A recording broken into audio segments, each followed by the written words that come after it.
یہ رحمت سحر ہے، یہ رحمت سحر ہے، یہ رحمت سحر ہے، یہ رحمت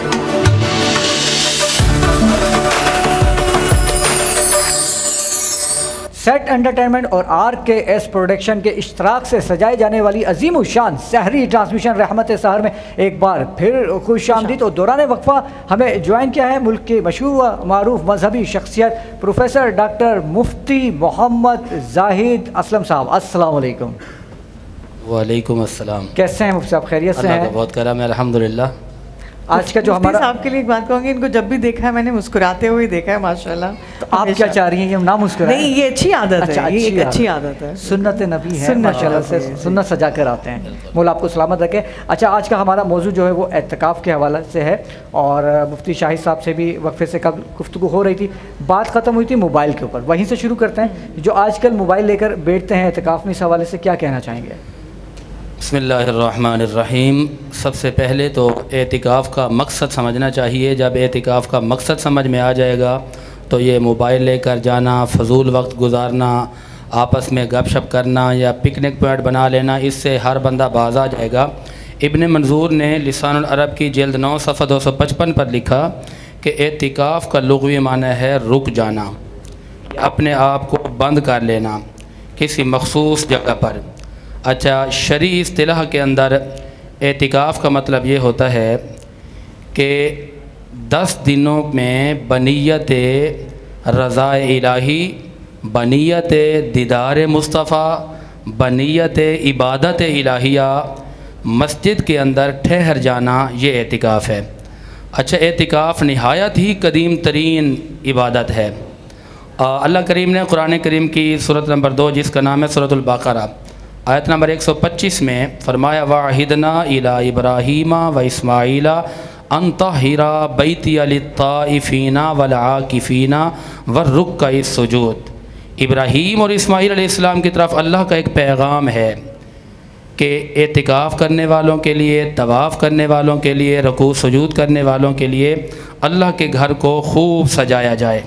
اللہ کا گھر تو پاک ہے، تو یہ وہ عبادت ہے کہ جو میرے کریم آقا نے ہمیشہ عطا فرمائی. بخاری کے اندر کتاب الاعتکاف ہے، اس کی جلد نمبر 2 ہے، صفحہ نمبر ہے 813، حدیث نمبر ہے 1922. اور اسی طرح مسلم شریف کے اندر بھی کتاب الاعتکاف ہے، اس کی جلد نمبر 2 ہے اور صفحہ نمبر 871 ہے، حدیث نمبر ہے 1172. اور یہی روایت ترمذی کے اندر بھی ہے، حدیث نمبر ہے 2462. اور ابو داود کے اندر بھی ہے یہ روایت، حدیث نمبر ہے 790.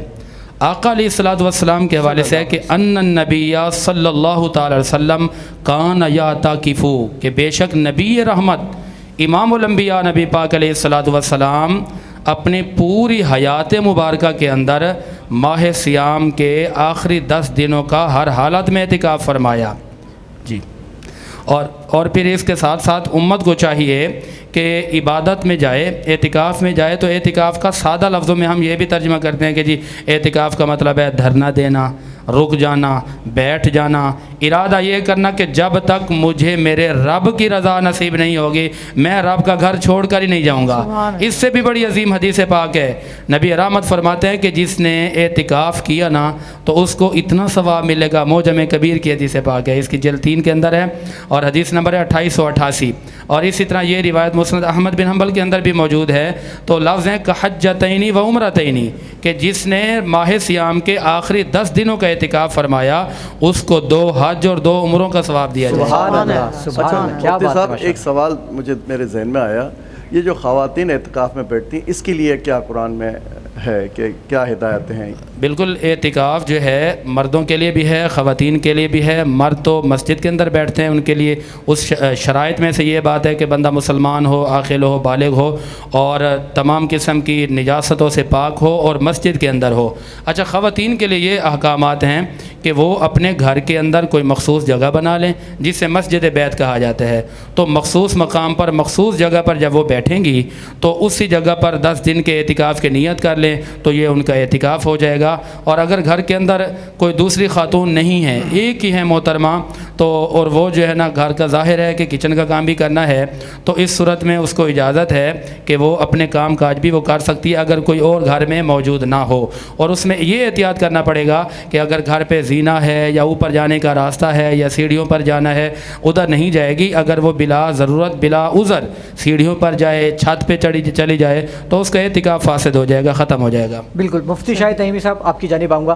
وہ سوال جو رہ گیا تھا، موبائل کا استعمال کرنا اس میں جائز ہے؟ موبائل استعمال کر سکتے ہیں چاہے وہ لیڈیز ہو یا جینٹس ہو؟ دیکھیے، موبائل کا استعمال کرنا برا تو نہیں ہے، جائز ہے، بالکل جائز ہے۔ لیکن اگر ہم معاشرے میں نظر دوڑاتے ہیں تو آج چھوٹا سا بچہ بھی اس کے ہاتھ میں موبائل ہے۔ بالکل۔ اب اعتکاف کا جو مقصد ہے نا، جو مقصد ہے، جو روحانیت نصیب ہونی ہے، وہ پھر ہوتا کیا ہے کہ جب موبائل ہمارے پاس ہوتا ہے تو پھر انسان ہے وہ پھر باہر والوں کے لوگوں سے رابطے میں رہتا ہے۔ اور اعتکاف کا مقصد کیا ہے؟ یکسوئی حاصل کرنا، تقوی حاصل کرنا، دنیا سے کٹ ہو کر اپنے رب سے جڑ کر رہنا ہے۔ تو یہ پھر اس میں رکاوٹ کا باعث بن سکتا ہے۔ 10 دن ہوتے ہیں، کوئی انسان اپنے گھر سے اتنا دور نہیں ہوتا، لوگ آتے جاتے رہتے ہیں، ملنے جلنے والے رہتے ہیں، گھر کا میسیج بھی پہنچاتے رہتے ہیں، ساری چیزیں پرووائڈ کی جا سکتی ہیں۔ تو لہٰذا حتی الامکان کوشش کرے کہ ان چیزوں سے بچا جائے۔ یعنی شرعی طور پہ تو جائز ہے، جائز اس سے بچنا بہتر ہے۔ بہتر ہے۔ جی مفتی صاحب کچھ کہنا چاہ رہے ہیں؟ اس میں یہ بات کہنا چاہوں گا کہ شریعت نے تو اجازت دے دی ہے کہ ظاہر ہے کہ کوئی بندہ کاروباری ہے، کوئی تاجر ہے، کوئی لین دین کے معاملات ہیں، لیکن میں اپنی طرف سے ایک جملہ اس میں اضافہ کرنا چاہوں گا کہ ہمارے جو نوجوان نسل ہے نا، ان کے لیے سختی سے ممانعت ہونی چاہیے، سخت پابندی ہونی چاہیے کہ جی آپ کا کون سا کاروبار ہے یا کون سے آپ بڑے کوئی تاجر ہیں، تو یہ تاجر اور بڑے کاروباری حضرات کے لیے ہے کہ جن کے معاملات چلتے ہیں وہ بھی ضرورت کے وقت، جی انتہائی، وہ بھی ایسا نہیں ہو کہ اعتکاف میں بیٹھ کے وہ سارے کاروبار چلا رہا ہو۔